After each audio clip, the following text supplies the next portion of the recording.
Gamer Zero Fans Channel. 121. Terlambat 27 menit dari waktu yang Arai minta. Mereka sampai di depan jalan Villa Graldian yang menjulang tinggi dengan keadaan compang camping. Sedetik setelah mobilnya dia parkir, secepat itu pula Diki keluar dari jok samping kemudi dan melompat demi memastikan bodi mobilnya. Ah sial, mobilku benar-benar kena baret. Disugarnya rambut membuatnya acak-acakan. Naira tergopoh-gopoh keluar dari mobil untuk muntah di semak-semak. Sialan kamu Diki, membawa mobil seperti bocah jalanan, kamu mau membunuhku dengan mengaduk-ngaduk perutku ha? Diki menjambak rambutnya sekali lagi dengan tekanan lebih kuat daripada yang sebelum-sebelumnya. Saat Naira datang menghampirinya dengan wajah mengernyit kesakitan, Diki tunjuk baret panjang di bodi mobilnya. Si, bajingan itu membuat mobilku begini. Aku benar-benar akan membuat perhitungan. Perhitungan pada siapa? Are you crazy? Kamu baru saja membuat mobilnya hancur ditabrak kereta api. Pekik Naira tidak sadar sudah berteriak lantang. Suasana gelap jalanan menuju Villa Graldian yang setiap sisinya rimbun oleh pepohonan sangat jelas membuat suara sekecil apapun jadi keras, apalagi suara teriakan. Mungkin saja mereka masih hidup, tanya Diki asal. Di perjalanan tadi mereka baru saja mengalami masa tegang karena menyadari bukan cuma satu van yang mengikuti mereka namun ada dua Avanza juga yang muncul di tikungan dan saling berlomba menabrak mobilnya. Diki berhasil membuat satu mobil penguntit terperosok ke jurang curam saat menukik di tikungan. Lalu disusul kehancuran mobil berikutnya dengan cara tergelincir dan menabrak tiang listrik. Dan terakhir, yang paling mendebarkan sekaligus membuat Naira serangan jantung karena pedal rem yang tiba-tiba diinjak dan kemudian tiba-tiba menginjak gas cepat. Diki berhasil melewati kereta api yang melaju cepat dan membuat mobil van di belakang kurang menyadari jebakan. Lalu mobil van itu dihantam kepala kereta api sampai ringsek tak bersisa. Sudah dipastikan dua pengemudi di dalamnya mati tak bersisa. Tidak ada lagi kata, mungkin mereka masih hidup, karena itu terdengar sangat mustahil. Cukup di sini saja, aku akan pergi ke villa ayahku sendiri, kata Arai yang baru turun dari mobil. Tidak, akan aku antar, seru Diki cepat. Aku juga akan mengantar, timpal Naira mengatupkan bibirnya. Arai akan menyela namun urung karena getaran ponsel di saku celananya. Sebentar, katanya pada Diki dan Naira. Halo, tanya Arai sesaat setelah menggulir logo telepon berwarna hijau ke samping. Aku lagi di jalan, sebentar lagi sampai. Naik taksi kok, dia baik sekali. Iya, nanti aku beri dia tips. Oke kalau begitu, aku tutup. Arai mematikan sambungan dan menatap Diki dan Naira yang menunggu dia menginformasikan tentang siapa yang menelepon. Tadi ibuku, kata Arai menghela napas. Dia menungguku. Oke kalau begitu, yuk, sambar Diki menunjuk jalan lebar yang lengang menuju Villa Graldian. Jalanan penuh pohon rindang itu cuma diterangi oleh lampu hias jalanan. Oke, sambar Naira mulai berjalan. Sekilas ketiga manusia itu seumpama satu keluarga yang sedang jalan-jalan. Seorang ayah yang sehat bugar, ibu yang nyentrik namun tetap memancarkan aura kecantikan yang tidak bisa diragukan, dan seorang buah hati kecil yang jenius. Sebelum fakta mendadak datang dan meorbek-robek pemandangan indah itu, Arai, yang bertubuh kecil dan berusia cukup jauh dari Naira dan Diki tidak akan pernah disangka merupakan pimpinan trio manusia itu. Di sini saja, kata Arai tiba-tiba menginterupsi langkah mereka. Ayahku menungguku di sana. Naira dan Diki serentak mengikuti arah telunjuk Arai. Ayah teladan sekali menunggu anaknya, ucap Diki menyeringai. Apa ya tanggapan dia kalau tahu nyawanya sudah anaknya sayembarakan? Sayembaranya sudah berakhir, timpal Arai mendesis. Dan aku juga melakukannya untuk memberi Naira perhitungan, lanjut Arai di dalam benaknya. Aku cuma bercanda, Bung, seru Diki terkekeh, menyenggol bahu Arai gemas. Nah kini pertanyaanku berubah, bagaimana perasaan pembunuh bayaran kita melihat mangsanya yang gagal dibunuh ada di depan mata? Shut up, bentak Naira. Tatapan gadis itu lurus memandang Graldian, memastikan degup yang dia rasakan memang benar adanya karena pengaruh lelaki itu dan bukan cuma karena kedinginan. Naira sudah pernah merasakan jatuh cinta namun degupnya tidak sama dengan ini. Ini lain, seperti ada sesuatu yang Graldian miliki dan itu juga milik Naira. Senyum Naira langsung pudar karena perasaan kosong ini. Apa mungkin ini cuma perasaannya saja? Sebenarnya ini juga yang Naira rasakan ketika mencoba membunuh lelaki itu dengan pelurunya. Siapa sebenarnya lelaki itu? Kenapa Naira seperti familiar? Dalam pembunuhanku bukan Herlan, dia mengatakannya langsung padaku. Aku tahu dia bisa saja berbohong tapi aku yakin sekali ucapannya kali ini benar. Dia bahkan menyuruh orang-orangnya untuk menyelidiki langsung, kata Geraldian dengan tangan mendekatkan telepon ke telinga kanannya. Kamu percaya? Suara Reynolds mengalun rendah, heran dengan sikap Geraldian yang mudah percaya. Dia ahli segalanya, Geral. Bisa saja dia ahli berbohong sekarang. Aku tahu dia berkata jujur kali ini, kata Geraldian kekeh. Reynolds mendengus, apapun yang kamu percayai dari dia, cepatlah selesaikan masalahmu dengannya, Geral. Kita tahu dia sangat berbahaya, dia punya koneksi ke mafia besar The Moon. Masalahnya dia berniat merebut Miranda dariku, apa aku bisa diam saja? Tidak akan pernah selama aku masih hidup, seru Geraldian pada Reynolds. Reynolds merupakan sahabat baiknya yang tidak mau Geraldian terperosok ke dalam lubang besar dan tidak bisa bangkit lagi. Mereka semua tahu kalau Herlan punya kemampuan membuat lubang besar untuk memerangkap mereka semua. Dia biseksual, Geral, kata Reynolds pelan. Kita bisa menggunakan kesempatan ini untuk menggelabuinya. Bagaimana caranya? Coba dekati dia dan buat dia jatuh cinta padamu, lalu jatuhkan dia. Kata Reynolds serius. Geraldian terbahak mendengarnya. Seriously, saran jenis apa itu? Demi apapun aku tidak sudi melakukannya. Oh ayolah, Geral, kepalamu sepertinya tidak jernih. Tatapan Geraldian menemukan Arai yang berjalan menuju dirinya. Sebaiknya aku tutup telepon untuk membiarkanmu menjernihkan kepalamu dulu. Aku tutup. Sambungan ditutup. Hai, Rai, sapa Geraldian mengumbar senyum. Apa ada masalah di telepon tadi? Tanya Arai penasaran. Bocah itu tadi sempat mendengar nada suara kesal yang ayahnya lontarkan, pasti ada sesuatu yang salah. Cuma masalah kecil, jawab Geraldian berbohong. Aku bisa meretas. Kalau ada hal yang bisa aku bantu, Om bisa mengandalkanku. Tidak perlu, kamu masih kecil, Rai. Jangan ikut campur urusan orang tua, kata Geraldian memotong ucapan putranya. Dia kembalikan ponselnya ke dalam saku lantas membalik tubuh Arai. Dia ambil tas ransel putranya yang menggelambung sebelum merangkul putranya ke dalam villa. Tadi ibumu mengkhawatirkanmu, dia sudah mondar-mandir seperti setrikaan menunggumu yang tidak kunjung datang. Iya, Om, maafkan aku, di jalan cukup macet, jawab Arai berdusta. Bersambung, 122, kenapa pulangnya telat? Jam berapa ini? Serius deh Rai, dari tadi pikiran mama udah kemana-mana bayangin kamu kenapa-kenapa. Diteleponin juga nggak diangkat-angkat, gerutu Miranda sesaat sebelum Arai mengecup punggung tangannya. Arai belum duduk namun mulut ibunya sudah menyemburkan lahar panas. Dia baru datang, seru Geraldian merangkul bahu putranya. Tangannya masih dingin, kamu juga yang harusnya disalahkan. Anakmu belum datang selarut ini dan kamu cuma diam menelepon teman-temanmu. Geraldian mengernyit tidak paham, kenapa malah dirinya yang jadi sasaran juga. Dia tadi mengangkat telepon dari Reynolds. Memang temannya namun persentasi hubungan mereka lebih banyak ke hubungan bisnis dibanding teman nongkrong. Udah lama, yang penting aku sudah datang, timpal Arai cemberut. Aku lapar, apa mama tidak mengkhawatirkannya? Nah kan, mama kan sudah suruh kamu pesan makanan, masih belum. Ini sudah malam Lorai, masa belum makan sih? Kalau kamu sakit gimana? Miranda lagi-lagi mondar-mandir di karpet tebal. Geraldian yang cuma pakai celana pendek dan kaos santai sengaja menyenggol putranya, mengajak Arai berbagi bisikan. Dia bawel, katanya. Putranya yang biasanya cuma berwajah datar kini menyengir menanggapi ucapannya. Apa di kulkasmu ada makanan, Geral? Aku tidak tahu, sudah lama sekali tidak melihatnya. Apa jam segini masih bisa order makanan di jasa pesan antar? Aku juga tidak tahu. Apa harus kucek? Tidak usah. Aku mau melihat kulkasmu lebih dulu, menunggu makanan begitu biasanya lama, ungkas Miranda, berjalan menuju dapur. Kamu beneran lapar? Tanya Geraldian, keningnya mengernyit. Arai menggeleng polos. Aku cuma cari alasan dia pergi dari hadapanku. Aku pusing mendengar omelannya. Geraldian melongosok. Ya ampun, jangan bilang padanya, nanti kupingku dijewer. Pinta Arai mengatupkan rahangnya. Bolehkah aku ganti saluran channelnya? Tentu saja, lagi pula aku akan menyusul ibumu, jawab Geraldian. Mengacak-ngacak rambut ikal bergelombang milik Arai yang juga menghuni kepalanya.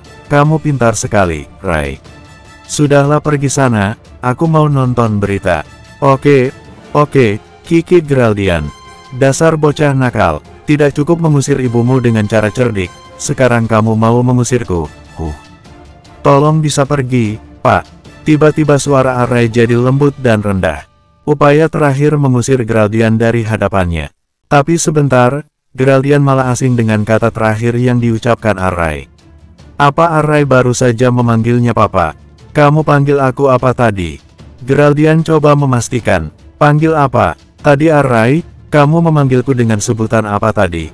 Papa, persetan gengsi sesama lelaki, Geraldian tidak bisa menahan buncahan rasa haru lagi di sanubarinya. Dia rengkuh tubuh kecil putranya lantas memberinya ciuman beruntun di pucuk kepalanya. Ya Tuhan, ini seperti bubuk-bubuk peri yang menawarkan keajaiban. Arai adalah sumber kebahagiaannya. Bocah itu adalah darah dagingnya, yang datang karena kecelakaan namun tumbuh menjadi berkah yang tidak ada nilainya. Dan berkahnya ini baru saja memanggilnya ayah. Tolong tampar pipi Geraldian, sekadar meyakinkan lelaki itu bahwa semuanya nyata. Di rengkuhan yang semakin mengerat, Arai baru sadar posisi dan berontak keluar. Bisa jadi bocah normal dulu sebentar. Seru Geraldian terkikik, menahan rontaan lengan-lengan kecil Arai namun entah kenapa malah kuat san lincah. Aku tidak suka dipeluk, seperti anak kecil saja, dengus Arai. Mendorong dada Geraldian dan gesit melompati sofa. Tawa bergemuruh Geraldian menggema di ruang televisi itu. Memangnya umur kamu berapa sih, Rai? Aku sudah dewasa. Oke, angguki sajalah. Rai, iya, sahut Arai memandang layar televisi. Mengganti-ganti saluran televisi entah mencari apa. Arai, kali ini intonasi memanggil Geraldian lebih serius dan dalam. Mendengarnya kepala mungil itu mendongak, melempar tatapan protes. Kenapa lagi? Bisa terus memanggilku Papa, pinta Geraldian dengan sorot memohon. Bukannya menanggapi dengan lebih serius, bocah berkaos hitam polos itu malah mengedik. Kalau ingat, Geraldian tahu putranya cuma bercanda, bocah itu berusaha menggodanya dan usahanya itu berhasil. Kini Geraldian terbahak-bahak hanya karena jawaban putranya yang nyeleneh. Benar-benar putranya. Hanya ada telur di kulkas Geraldian, itu pun cuma 1 butir. Memang dasar lelaki seperti Geraldian mana peduli sama hal-hal basic seperti ini. Kulkas kosong melompong juga dibiarkan. Terlalu menggampangkan makanan luar, ya tadi juga mereka makan siang, ngemil di sore hari dan makan malam pesan antar juga.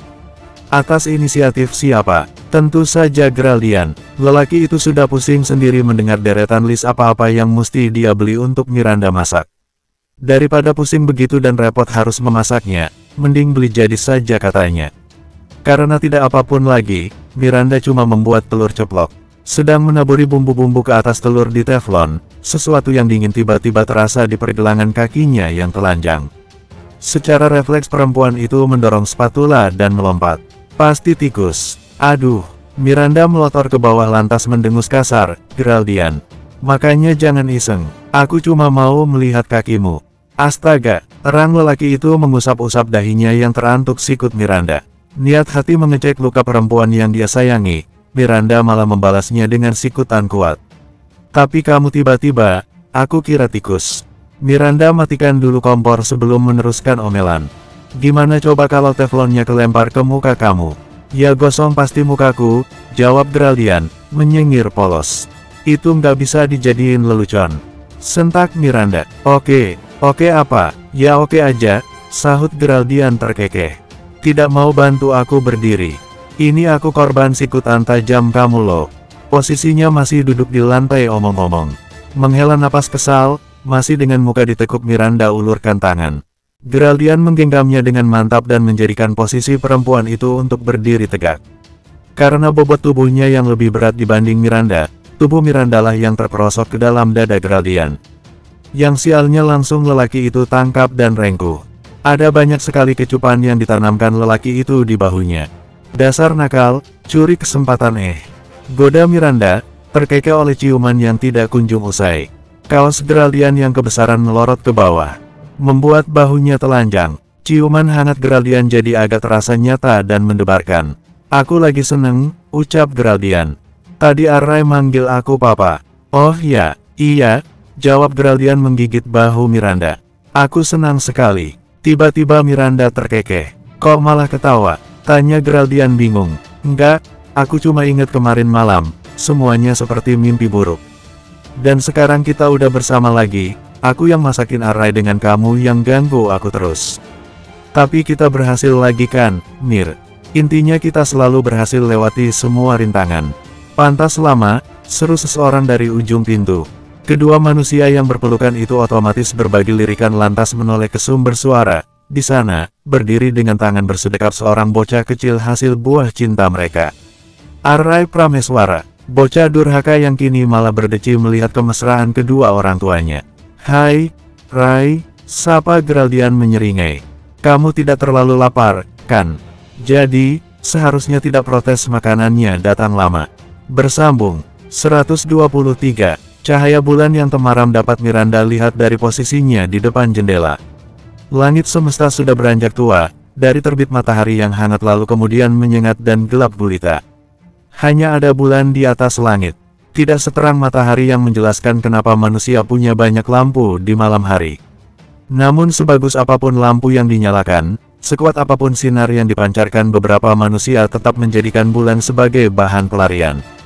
Satu titik kecil di tengah kegelapan kadang-kadang memberi hiburan. Sekedar terapi, dari silaunya lampu perkotaan yang beragam. Semakin malam angin malam semakin ganas, terlebih Miranda berdiri di balkon lantai 2 Villa Geraldian. Segera dia pergi masuk dan menutup pintu dan semua jendela. Tidak lupa menarik gorden, Miranda membalikkan badannya dan terpampanglah rembulan di hidup Miranda. Dua rembulan, yang kini tidur dengan tidak beraturan dengan tangan putranya memegang ponsel. Senyum haru perempuan berpiyama itu terlukis nyata, bersama isak bahagia. Harus seperti ini terus ya, Geral, bisik Miranda mengelus kaki Geraldian. Kita harus kompak ngelawan takdir yang kadang-kadang buruk sama kita. Mereka adalah asing yang dipertemukan melalui kejadian tak terduga. Bersatu demi Arai, dan perlahan menanam cinta di ladang masing-masing. Miranda harus masuk rumah sakit 2 kali demi mempertahankan hubungan ini. Lalu identitas baru mereka yang adalah saudara sepupu. Saudara sepupu memang boleh menikah, namun dalam beberapa keluarga pernikahan sesama saudara terkesan tidak etis. Arai bergerak gelisah dalam tidurnya. Miranda menarik selimut lebar dan menyelimuti dua malaikatnya itu. Terakhir, dia juga turut merebahkan diri di samping Arai. Tidak lupa mengecup dahi bocah kecil itu sebelum memeluk pinggangnya dan mencoba tidur. Ini hal langka omong-omong, kalau posisi sadar Arai barangkali sudah menepis pelukannya dan memilih tidur sendiri. Good night, malaikat-malaikatku. Aroma menyengat menyapa indera penciuman perempuan lelap itu. Ini seperti campuran bau margarin dan kecap, oh ya serta bawang goreng. Spontan Miranda membuka kelopak matanya dan menatap sekeliling. Dia sedang mengulang reka adegan kenapa bisa tidur di ranjang Geraldian. Lalu semua ingatannya datang beruntun membuat perempuan itu tersenyum hangat.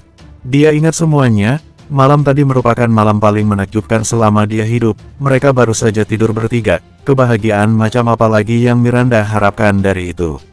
Itu sudah lebih dari cukup. Aku harus segera bangun sebelum mereka meledakkan dapur, kata Miranda sambil mengurai ikatan rambutnya. Dia benahi rambutnya yang kusut masai dan penuh minyak. Menjijikkan. Lalu perempuan itu masuk ke kamar mandi, 15 menit kemudian keluar dengan muka panik. Ternyata hari ini jadwalnya dia menstruasi. Pantas semalam perutnya bermasalah. Dan seolah diingatkan, kini perutnya jadi terasa sakit. Dari yang berniat menyusul ke dapur, Miranda malah kembali bergurung diri dengan selimut. Menekan perutnya dengan bantal dan meredam rasa sakit menggunakan doktrin-doktrin positif. Dua masalah pagi ini, Miranda tidak bawa pembalut dan karet air yang biasa dia gunakan ketika perutnya mengejang karena menstruasi tertinggal di apartemennya. Setelah ini apa? Bawangnya diaduk-aduk, gerakan memutar seperti ini. Aku sering melihat ibu melakukannya begitu. Apa begini? Geraldian melakukan apa yang baru saja putranya contohkan. Ya begitu, sahut Arai tersenyum. Sampai kapan? Tanya Geraldian mencium aroma bawang goreng yang memenuhi dapur kecilnya. Tidak sulit ternyata memasak, malah rasanya menyenangkan. Entah perasaan berbunga ini karena memasak memang seru atau karena Geraldian ditemani Arai. Bawang goreng di nasi goreng buatan ibu biasanya berwarna putih, mungkin sampai tercium bau saja. Bukannya mencoba mantap, Arai malah balik bertanya. Ini sudah tercium, ungkap Geraldian jumawa. Kalau sudah begini gimana? Arai men-scroll layar ponselnya, membaca resep lagi. Masukkan sosisnya, lalu nasi. Oke White, satu-satu, timpal Geraldian. Arrai gunakan tangan kanannya yang bebas untuk mengambilkan Geraldian mangkuk berisi potongan sosis. Terima kasih, Rai, kata Geraldian menerima mangkuknya. Pukul 6 pagi tadi, saat mereka baru bangun dan berusaha membangunkan Miranda, tiba-tiba Geraldian punya ide cemerlang memasakkan Miranda makanan spesial. Arrai mengusulkan nasi goreng, yang termasuk masakan sederhana, simple namun enak. Lantas setengah jam mereka gunakan untuk mengunjungi minimarket 24 jam di depan, membeli beras, sosis siap saji dan beberapa keperluan lainnya. Lalu nasinya, perintah Arrai, mulutnya mengunyah sosis. Yang bocah itu comot sedikit dari mangkuk tadi. Wah, wangi sekali aromanya, seru Geraldian bersemangat mengaduk-aduk nasi putih dengan spatula. Sosis bulat yang berwarna merah muda membuat kontras warna yang lucu. Sesekali Geraldian tekan-tekan nasinya ke wajan agar warnanya menyatu. Sekarang kecap, kata Arrai. Apa tidak menunggu nasinya matang dulu? Kan nasinya sudah matang, timpal Arrai. Oh iya, kata Geraldian, meringis. Dia ambil kecap botol di samping kompor dan menuangkan sedikit ke nasi gorengnya. Yang banyak kecapnya, pinta Arrai. Aku suka manis. Aku juga, timpal Geraldian tersenyum. Aku tidak tahu senang sekali mengetahui punya teman yang suka cita rasa yang sama. Tapi mama tidak suka manis, bisik Arrai. Masa, gawat, karena Geraldian sudah membuat nasi goreng yang diaduk warna hitam pekat karena banyaknya kecap yang dia tuang di sana. Lah gimana, nggak bisa diambil lagi kan? Mana nasinya juga sudah dituang semua. Tidak apa-apa, kiki Arrai jahil. Dia biasanya juga berkorban kok. Ada begitu banyak hal yang harus Geraldian jadikan PR sekarang, yaitu mempelajari kepribadian Miranda dan Arrai lebih jauh. Untuk itu, Geraldian harus cepat-cepat membuat hubungannya dengan Miranda sah di atas kertas dan mereka bisa tinggal bertiga selamanya. Di atap yang sama bisa membuat Geraldian gampang memantau semuanya, termasuk mempelajari kepribadian Miranda dan Arrai. Serius tidak apa-apa, serius. Oke. Lalu Geraldian menyelesaikan makanan hasil olahannya bersama Arrai. Dia matikan kompor lalu mulai menata nasi gorengnya di atas piring datar. 3 buah piring sudah terisi. Geraldian dan Arrai saling bertos ria memandang mahakarya mereka berdua. Aku akan memanggil ibumu, ucap Geraldian melepas celemek dari lehernya. Aku akan menata meja, seru Arrai. Oke, kata Geraldian, menaiki tangga menuju lantai 2. Tempat kamar miliknya berada. Sekarang sudah pukul 8:30, waktu yang cukup siang. Namun tidak ada tanda-tanda Miranda sudah bangun. Geraldian membuka pintu tanpa mengetuk dan berjalan ke depan ranjang. Spray masih acak-acakan, selimut menggulung tubuh perempuan lelap itu seperti terakhir kali Geraldian dan Arrai melihatnya. Seriously, perempuan ini belum bangun juga. Mir, panggil Geraldian pelan. Kelopak mata perempuan itu terbuka, bola matanya bergerak-gerak mencari sumber suara. Geral, panggilnya membalas. Geraldian duduk di tepi ranjang dan menarik pergelangan kaki Miranda. Dia periksa sebentar perban yang melilit kaki perempuan itu. Kamu sakit, luka serius biasanya membuat tubuh demam kan? Miranda melenguh, perutku sakit. Dahi Geraldian mengernyit, kenapa? Semalam gak makan aneh-aneh kan? Lelaki itu beringsut meraba dahi Miranda. Tidak panas kok, bukan karena itu, jawab Miranda. Mengerang panjang seolah menahan rasa sakit yang datang bertubi-tubi. Terus, aku datang bulan. Oh, timpal Geraldian mengerjap. Mana tahu dia urusan beginian. Dia bahkan baru tahu datang bulan bisa membuat sakit perut. Dia pikir datang bulan seperti halnya fenomena lainnya. Normal saja. Miranda berguling ke samping, menekan perutnya menggunakan jemari. Sesakit itu ya, ini normal. Normal kok, jawab Miranda lirih. Aku harus bagaimana? Sebentar lagi juga hilang kok sakitnya. Apa ada perlakuan khusus agar sakitnya sedikit berkurang? Aku cuma perlu tidur. Kini Miranda bangun dan menyimpan bantal di depan perutnya lalu bersujud menekuk. Sesakit itu ya, Mir. Tapi ini aku nggak tega lo lihat kamu kesakitan begini sementara aku cuma nonton. Keluh Geraldian mengatupkan bibirnya rapat. Bersambung, 124. Sesakit itu ya, Mir. Tapi ini aku nggak tega lo lihat kamu kesakitan begini sementara aku cuma nonton. Seenggaknya kasih tahu aku harus ngapain aja. Miranda menarik posisi tubuhnya jadi duduk tegak. Sorot mata kesakitannya bertubrukan dengan sorot khawatir Geraldian. Aku beli obat ya di apotek. Tawar Geraldian. Aku tidak bawa tampon, kata Miranda tiba-tiba. Wajahnya yang sudah memerah karena menahan sakit semakin terlihat merona karena satu kalimatnya. Apa? Tanya Geraldian mengernyit. Dia cukup asing dengan kata tersebut jadi namanya gampang lupa. Miranda sudah cukup jelas mengatakannya, dia ingat lalu ketika hendak mengatakannya jadi lupa. Saking tidak familiarnya. Tampon, pembalut, tegas Miranda. Bisa tolong belikan di apotek? Secepat pertanyaan itu diperjelas Miranda, serentak rona merah langsung menjalari cuping telinga Geraldian.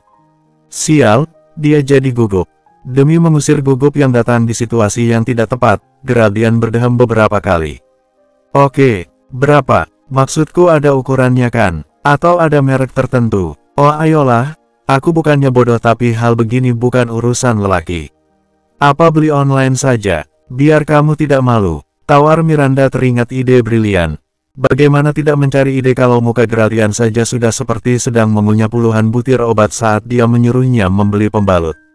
Oke lah, Miranda juga sadar kalau urusan seperti ini masih menjadi hal tabu bagi kaum madam. Geraldian yang mendengar tawaran Miranda langsung mempertimbangkan, ekspresi lelaki itu kentara sekali sedang berpikir. Tidak Mir, biar aku saja yang beli keluar, beli online seperti itu biasanya lama. Apa tidak apa-apa, tentu saja, sambar Geraldian menggaruk rambutnya. Membayangkan ke toko membeli peralatan pribadi perempuan seperti tampon memang terdengar mengerikan, namun melihat Miranda yang bergerak gelisah karena kesakitan lebih mengerikan.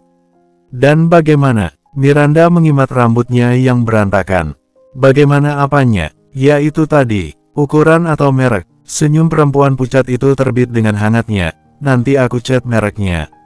Berarti aku harus bawa HP. Kecuali kamu mau mengingat, goda Miranda, mata jahilnya berkilat-kilat. Coba aku ingat, mereknya Laurier, warna kemasannya pink, dan jangan yang tidak ada wingsnya. White apa laru? Apa sih? Kenapa susah sekali? Miranda memutar bola matanya, aku chat saja. Geraldian masih tidak habis pikir kenapa nama pembalut susah sekali diingat.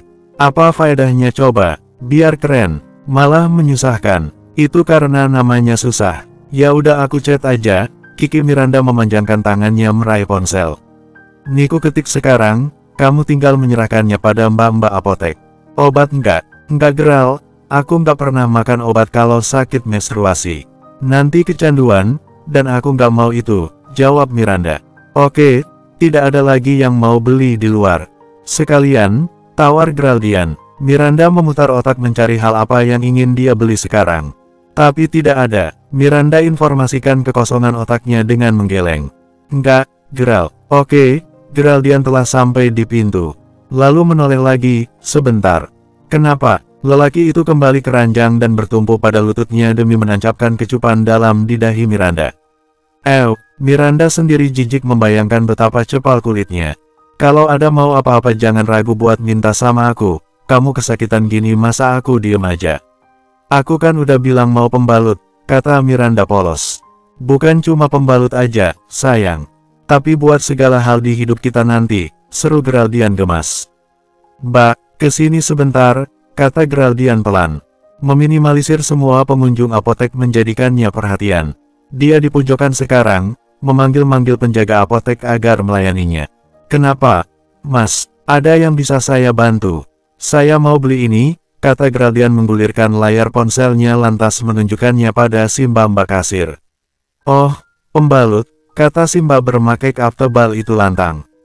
Geraldian sampai mendesis lirih karena beberapa pasang mata kini menatapnya penasaran. Sebentar ya, mas, saya ambil dulu, mau yang ukuran berapa? Saya nggak tahu, mbak, jawab Geraldian meringis jujur. Maksudnya mau yang isi 8, 25 atau yang bagaimana? Yang besar aja, biar sekalian malunya, biar tidak perlu beli-beli hal seperti ini lagi. Wings, iya, mbak, persetan tentang wings yang tidak dia ketahui, yang penting instruksi Miranda sudah dia lakukan dengan benar. Ini, mas, si mbak apotek itu membawa pek pembalut ukuran besar. Lah kalau tahu bakalan sebesar ini, mana mau Geraldian memilihnya. Kesialan kesekian, Sekarang benda mengerikan itu terpampang nyata memenuhi meja kaca dan bukan beberapa pengunjung lagi yang melihatnya melainkan hampir keseluruhannya. Berapa, Mbak? Si Mbak apotek menyebutkan nominal harga. Segera Geraldian rogoh dompet dan mengeluarkan uangnya di sana. Entah jahil atau memang plastik apotek memang putih transparan, kini Geraldian menenteng tas yang memperlihatkan merek pembalut itu. Sial, buru-buru dia bawa tas itu ke mobilnya. Namun baru sampai di parkiran, suara dering ponselnya menyentak lelaki itu. Geraldian pikir bisa saja itu Miranda makanya berhenti untuk mengangkatnya. Perempuan itu bisa jadi ingin sesuatu dan baru kepikiran. Geraldian baca sederet nama di layar dan menghela napas, bukan Miranda yang meneleponnya tapi Rasongko. Halo, di mana? Geraldian melirik keadaan parkiran yang sepi. Di parkiran apotek. Kemana kamu kemarin Kenapa tidak ke kantor? Dan sekarang kamu juga absen. Dasar anak sialan, apa kamu tidak tahu Elf Corps Group sedang kacau sekarang? Geraldian menghela napas, aku ada masalah. Mungkin besok aku akan ke kantor. Masalah dengan jalan itu kan? Sudah kuduga dia akan mengganggu konsentrasimu mengurus perusahaan. Aku akan ke kantor besok, ulang Geraldian tidak sabar ingin mengakhiri panggilan. Apa berita itu benar? Berita apa? Bahwa dia adalah cucu Amanda. Bungkam 1000 bahasa, Geraldian tidak mau bilang apapun pada ayahnya. Benar kan? Sudah kuduga, kemiripan mereka memang beralasan. Dia memang cucu jalan itu, desis Rasongko. Seharusnya fakta ini membuatmu menjauhi Miranda. Geraldian, dia cucu Suwardi, apa kamu lupa kebencianmu padanya? Apa kamu lupa kalau dia yang menjadi penyebab kehancuran keluarga kita? Miranda tidak salah apa-apa, seru Geraldian.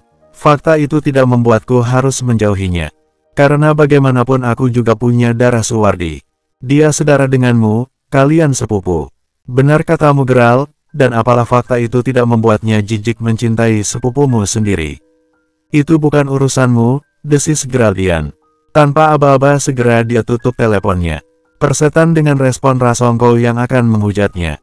Dia sudah dewasa, dia berdiri di atas kuasanya. Pendapat Rasongko sudah tidak jadi pilar lagi di dalam hidupnya. Dengan muka geram dia memasukkan tas belanjaan ke dalam mobil lalu menyalakan mesin mobil. Lelaki itu kemudikan mobilnya dengan kecepatan penuh. Rasongko berhasil membuat moodnya hancur berantakan. Bersambung, 125, kenapa spraynya diganti? Aku bocor, jawab Miranda meringis. Maaf ya, nanti aku laundry. Tidak apa-apa, simpan saja di keranjang cucian nanti ada orang yang mengurusnya, kata Geraldian menyimpan tas belanjaan Miranda di atas ranjang. Banyak sekali, komentar Miranda mengernyit. Perempuan yang sudah segar karena sehabis mandi itu menatap pek pembalut dengan raut shock. Geraldian hanya mengedik, Roman mukanya amat tegang. Aku tidak tahu bakalan sebanyak itu. Kamu marah aku suruh beli pembalut. Miranda menyelidik pada lelaki itu. Nada suara Geraldian membuatnya yakin lelaki itu sedang marah. Tapi, kenapa? Masa cuma karena dia menyuruhnya beli pembalut, sih? Enggak, jawab Geraldian datar. Terus kenapa bad mood gitu? Coba ngaca, mukamu jelek kalau tegang begitu. Aku cuma kepikiran urusan kantor, jawab Geraldian menghela nafas. Sini, daya bateraiku lemah sekarang, butuh pengisi daya.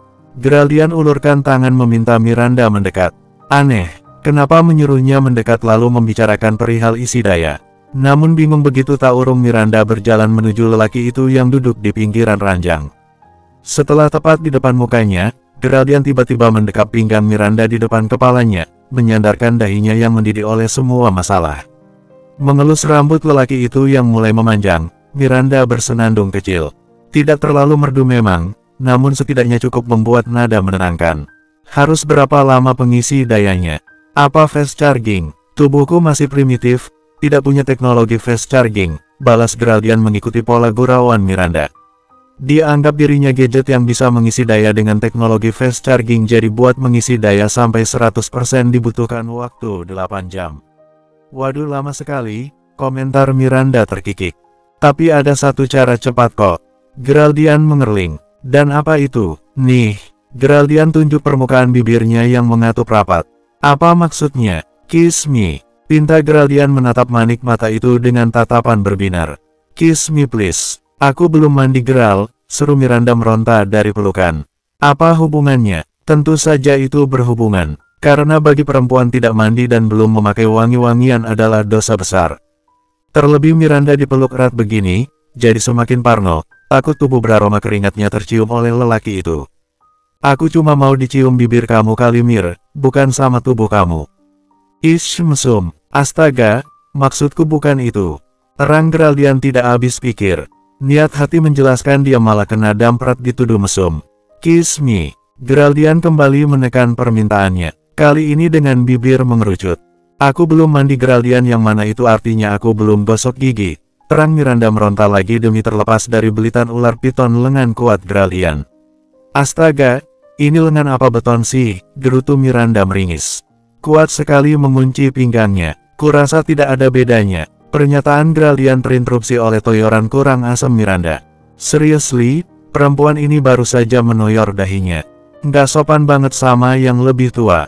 Dasar, ups, kepala itu bagian penting dari semua organ tubuh Mir. Di perjalanan aja kita disuruh pakai helm, ini malah ditoyor-toyor. Lanjut Geraldian di mode menggurui. Miranda cemberut, maafin, sini ku maafin asal cium dulu. Dasar cari kesempatan, nggak mau. Awas-awas, aduh Mir, kepalaku kesikut nih. Bodoh ah. Keesokan harinya Geraldian sudah siap dengan jas licin dan dasi terikat di atas kemejanya. Dia sedang mengikat pergelangan tangannya dengan jam tangan ketika Miranda mengetuk pintu ruang ganti. Kalau kedatangan kamu kesini cuma buat bujuk aku ngizinin kamu ngantor, maka jawabannya tidak Mir. Geraldian langsung beri perempuan itu ultimatum. Miranda otomatis memutar bola mata mendengarnya. Putaran bola mata itu lolos dari telisik Geraldian. Kalau ketahuan sudah habis Miranda dicerami tentang tidak sopannya perempuan mendelik pada lelaki yang lebih tua. Akhir-akhir ini Geraldian memang rewel pada norma hormat menghormati antara perempuan dan lelaki yang lebih tua. Tingkahnya sudah seperti seorang suami saja. Menganggap Miranda sebagai seorang istri yang punya kewajiban menghormati suaminya. Cih, aku kesini mau mengatakan kalau sarapan sudah siap, seru Miranda ketus. Kamu mengancam memecatku dari kantor kalau memaksa pergi ke kantor sekarang. Kamu pikir aku masih bisa berpikir panjang kalau ancamannya sudah menyeramkan seperti itu? Geraldian selesai memakai jam tangan, dia tutup meja kaca di depannya lalu menancapkan kecupan di dahi Miranda. Cobalah buat aku tenang sedikit dengan diam diri di villa ini. Tunggu aku pulang, kalau bosan kamu bisa membuat banyak kue di dapur. Bahan-bahannya bisa kamu WhatsAppan padaku. Biar aku suruh orang-orang kantorku membelinya dan menyerahkannya padamu. Oke, sahut Miranda malas-malasan. Apa Arai sudah siap pergi ke sekolah? Ya, dia sedang sarapan sekarang, jawab Miranda pelan. Oke, aku juga akan turun. Geral, rajuk Miranda. Kenapa? Seru Geraldian menggeleng tak habis pikir. Masih mau bujuk aku buat ngizinin kamu pergi ke kantor? Miranda ini keras kepala, omong-omong. Semua perkataan Geraldian bisa memantul puluhan kali di kepala cantiknya ini. Enggak, cuma manggil aja. Kiki Miranda mencubit pinggang Geraldian yang sudah di mode menggurui. Pastiin dulu kaki kamu sembuh baru kuizinin ke kantor, ungkap Geraldian. Elf Corps Group merupakan perusahaan raksasa yang memiliki banyak kepala pendirinya. Masing-masing dari mereka memiliki persentase saham yang beragam dari mulai 2% sampai 30%. Persentase terbesar tentu saja oleh keluarga Geraldian, terlebih Geraldian sendiri sebagai pimpinan perusahaan tersebut. Sebut saja persentase saham milik Geraldian sebesar 70%, yang di dalamnya 35% milik Rasongko. Persentase sebesar itu menjadikan Geraldian begitu berkuasa di perusahaan Elf Corps Group. Keberhasilan Geraldian tersebut sebenarnya tidak datang secara tiba-tiba. Diperlukan banyak usaha dan pengorbanan agar setimpal. Namun level menanjak dengan menurun kadang beda proporsi energi. Membangun citra dari nol sampai ke posisi sekarang sangat susah, namun semesta dengan mudahnya menjungkirkan Geraldian ke level 0 dari level puncak. Baru datang ke kantor Geraldian sudah dikejutkan dengan berita mengerikan. Sebanyak 6 orang petinggi Elf Corps Group mendadak menjual saham mereka sampai 25%, lalu kemudian tanpa dinyanak, tanpa sepengetahuannya, Rasongko menjual sahamnya sebanyak 25%. Orang yang membeli saham tersebut masih sama, dan ternyata musuh Geraldian sendiri. Musuh dalam selimut, yang belum reda menimbulkan teka-teki pertanyaan yang berseliweran di kepalanya. Siapa lagi kalau bukan Herlan? Lelaki sialan itu kini menghancurkan bisnisnya. Kenapa ayah menjual saham sebanyak itu? Apa tidak terpikir untuk mendiskusikannya denganku dulu? Demi apapun masalah Elf Corps Group sudah jadi tanggung jawabku, seharusnya ayah bisa memikirkan dahulu kesepakatan itu dengan kepala jernih, bentak Geraldian menuding wajah ayahnya sendiri, Rasongko. Dia cukup berpengaruh Geral, dia bisa membantu memulihkan Elf Corps Group, apa salahnya menjual saham pada orang penting. Tapi nanti dia akan jadi wakil direktur Geral, menggantikan posisimu, tambah Rasongko. Elf Corps Group perlu Herlan untuk sementara waktu. Kenapa sih ayah bisa mempercayai orang luar dalam waktu sesingkat itu? Dia musuh kita ya, dia bisa saja merencanakan sesuatu ketika bergabung dengan Elf Corps Group. Tidak ada yang perlu kamu khawatirkan, aku tahu mana keputusan yang baik dan salah, seru Rasongko mendesis. Keputusan yang mana? Detik ketika Herlan mengambil alih Elf Corps Group, Geraldian yakin sekali semua keputusan akan terasa salah. Untuk apa sebenarnya Herlan begitu berambisi menghancurkannya? Apa karena Miranda? Bersambung.